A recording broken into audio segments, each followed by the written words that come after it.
அண்ணா பல்கலைக்கழக மாணவி பாலியல் வன்கொடுமை வழக்கில் கைதான ஞானசேகரன் மீது மேலும் 7 திருட்டு வழக்குகள் பதிவு செய்யப்பட்டிருக்கிறது. பள்ளிக்கரணையில் நடந்த 7 திருட்டு வழக்குகளில் கோட்டூர்புரம் காவல்துறையினர் தற்பொழுது இந்த வழக்கினை பதிவு செய்திருக்கிறார்கள்.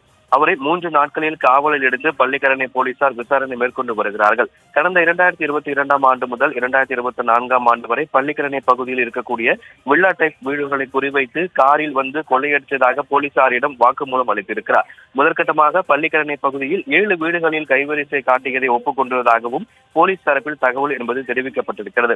அதன் மூலம் அந்த கொள்ளையடிக்கப்பட்ட அந்த நகைகளை விற்ற பணத்தில் தான் சொகுசு கார்களை வாங்கியதாகவும் பிரியாணி கடை வைத்ததாகவும் அவர் காவல்துறையிடம் வாக்குமூலம் கொடுத்திருக்கிறார். தொடர்ந்து பள்ளிக்கரணை துணை ஆணையர் கார்த்திகேயன் மேற்பார்வையில் உதவி ஆணையர் கிறிஸ்டியன் ஜெய்சில், ஆய்வாளர் தீபக்குமார் ஆகியோர் ஞானசேகரிடம் தொடர்ந்து விசாரணை மேற்கொண்டு வருகிறார்கள். அண்ணா பல்கலைக்கழக மாணவி பாலியல் வன்கொடுமை வழக்கில் கைதான ஞானசேகரன் மீது மேலும் 7 திருட்டு வழக்குகள் பதிவு செய்யப்பட்டு பள்ளிக்கரணையில் நடந்த 7 திருட்டு வழக்குகளில் கோட்டூர்புரம் காவல்துறையினர் ஞானசேகரனை கைது செய்து விசாரணை மேற்கொண்டு வருகிறார்கள்.